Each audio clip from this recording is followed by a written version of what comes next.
বাংলাদেশ আসলে খুবই অদ্ভুত একটা দেশ। কেন অদ্ভুত দেশ? মনে হয় যে বাংলাদেশের মতো এত অদ্ভুত দেশ আর পৃথিবীতে কোথাও আছে বলে মনে হয় না।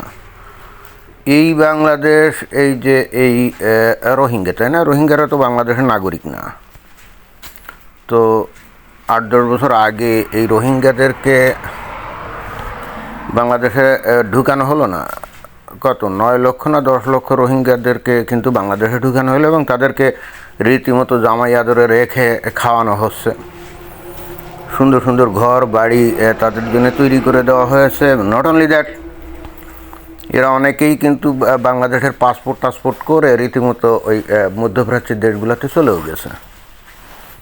এখন এরা রোহিঙ্গা যারা নাকি বাংলাদেশের নাগরিকই না,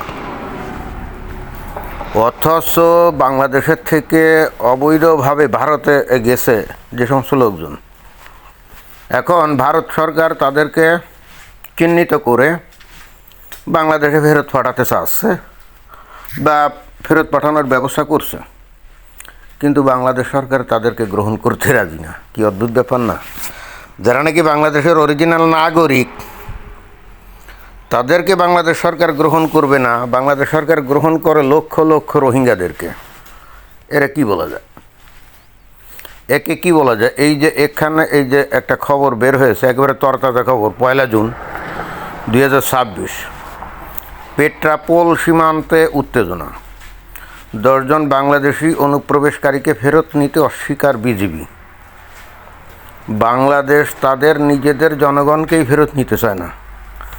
তো তাই তো এই যে 10 জনকে যে ভারতে ধরা হয়েছে, একেবারে কাগজপত্র সহ ডকুমেন্টারি মিলে এরা 100% বাংলাদেশের নাগরিক।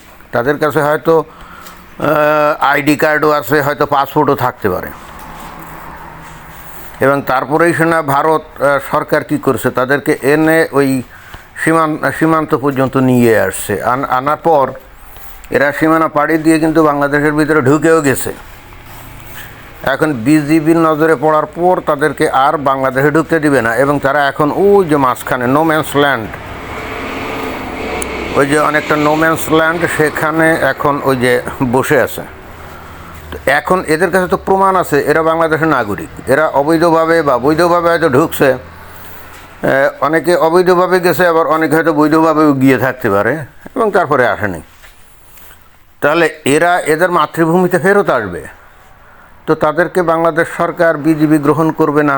মানে এটা কি? এটা তো এক ধরনের উত্তেজনা তৈরি করার একটা পরিস্থিতি সৃষ্টি হয়ে গেছে। এখন ভারতে চলে গেছে, এটা বাংলাদেশের সরকার স্বীকার করুক আর না করুক। বাংলাদেশের থেকে খালি হিন্দুরাই যে ভারতে গেছে তা কিন্তু না। দেখেন, ইন্টারেস্টিং ব্যাপার হলো যে বাংলাদেশের থেকে যে সমস্ত লক্ষ লক্ষ হিন্দুরা এই যে ভারতে গেছে, তাদেরকে কিন্তু ভারত সরকার পাঠাচ্ছে না। পাঠাচ্ছে কাদেরকে? যারা নাকি মুসলমান।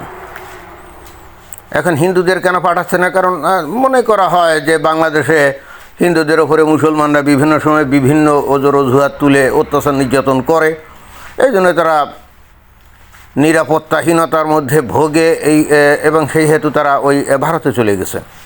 এটা ভারত সরকার বলছে ওকে, ঠিক আছে, তোমরা থাকো। কিন্তু বাংলাদেশ থেকে যে সমস্ত মুসলমানরা ভারতে গেছে তাদের তো জীবনের কোনো নিরাপত্তাহীনতা ছিল না, তাই না? তারা তো জীবন তাদের নিরাপত্তাহীন হয়ে গেছে, এই জন্যে তারা ভারতে ঢুকছে এবং ভারতে বিভিন্ন জায়গায় গিয়ে কাজকাম করে। বিষয়টা তো এরকম না। মানে বাংলাদেশের এই এক্সট্রা মানুষ, অতিরিক্ত যে মানুষ, এদের দায়ভার, এদের বোঝা কী কারণে এই ভারত বহন করতে যাবে? কী কারণে বহন করতে যাবে? ওই যে অন্তর্বর্তীকালীন সরকারের একজন উপদেষ্টা ছিল না, আসিফ নজরুল, সে তো বলছিল যে বাংলাদেশে নাকি 26 লক্ষ ভারতীয় অবৈধভাবে চাকরি বাকরি করে। তো এরপর তারা নিজেরাও ক্ষমতা ছিল, আর এখন তো বিএনপি সরকার ক্ষমতা আছে, তো এদেরকে বের করে এদেরকে ওই একইভাবে ভারতে পুশ ব্যাক করে দেয়া হোক। আর ভারতে বাংলাদেশ থেকে যারা অবৈধভাবে গিয়ে রয়ে গেছে, হিন্দুরা তো আসতেছে না, আসতেছে তো শুধুমাত্র মুসলমানরা।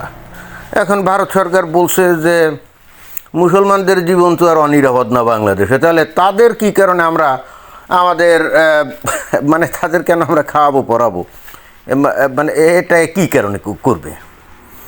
ভারত তো কোনো দানছত্র খুলে বসে নাই বা ধর্মশালা খুলে বসে নাই যে বাংলাদেশ অথবা এই পার্শ্ববর্তী নেপাল বা আফগানিস্তান বা পাকিস্তান থেকে কাতারে কাতারে লোকজন যাবে আর সেখানে তাদেরকে থাকতে দিবে, খাইতে দিবে, বসতে দিবে, শুইতে দিবে না, এমন দানছত্র খুলে তো তারা বসে নাই।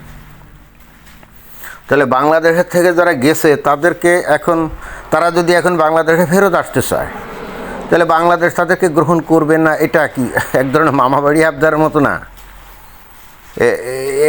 এইটা তো এমন একটা পর্যায়ে চলে যেতে পারে, মানে এমন একটা পরিস্থিতিতে হয়তো উপনীত হতে পারে, মানে উত্তেজনা দেখা গেল এটা নিয়ে রীতিমতো যুদ্ধ শুরু হয়ে যেতে পারে, তাই না? যারা ভারতে ছিল তারা বর্ডারে এসে যখন বিজিবির সামনে পড়ছে তারা প্রমাণ দিচ্ছে যে আমাদের বাড়ি অমুক জায়গায়, হয়তো ফরিদপুরের অমুক জায়গায়, নাইলে নোয়াখালীর অমুক জায়গায়, নাইলে কুমিল্লার অমুক জায়গায়, নইলে বাগেরহাটের, নইলে সাতক্ষীরার অমুক জায়গায়, এবং তাদের কাছে হয়তো আইডি কার্ড কিছু না কিছু তাদের ডকুমেন্টারি জিনিস আছে যা দিয়ে তারা প্রমাণ করতে পারে। এত কিছুর হলে দরকারও নেই, স্রেফ তাদের কথাবার্তা দিয়েই প্রমাণিত হয়। কারণ বাংলাদেশের মানুষের যে ভাষা আর ভারতের পশ্চিমবঙ্গের মানুষের ভাষা তো একরকম না তো। এবং বাংলাদেশের মানুষ দীর্ঘদিন এই ভারতে থাকলেও ভারতের ওই ভাষা কিন্তু রপ্ত করতে পারে না।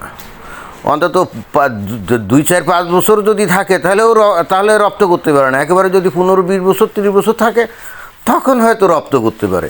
আদারওয়াইজ কিন্তু বাংলাদেশের মানুষ এই ভারতের ভাষা মানে বাংলা ভাষা রপ্ত করতে পারে না।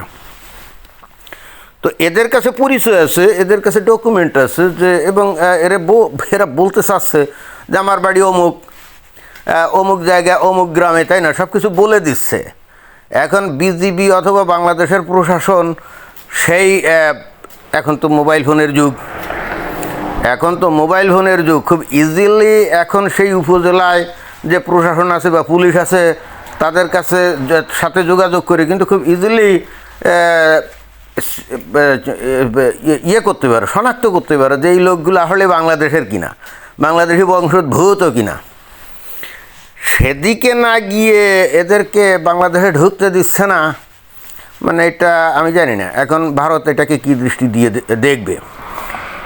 বিষয়টা যদি এরকম হয় যে সত্যিকার অর্থেই বাংলাদেশের লোক যারা ভারতে গিয়ে আর আসে নাই তাদেরকেই ধরে বাংলাদেশে ফেরত পাঠাচ্ছে, আর বাংলাদেশ যদি তাদের গ্রহণ করতে না চায় তাহলে তো সামনে এটা নিয়ে তো দারুণ উত্তেজনা তৈরি হবে, এবং পরিস্থিতি এমনও হতে পারে যে যুদ্ধ লেগে যেতে পারে, কি পারে না?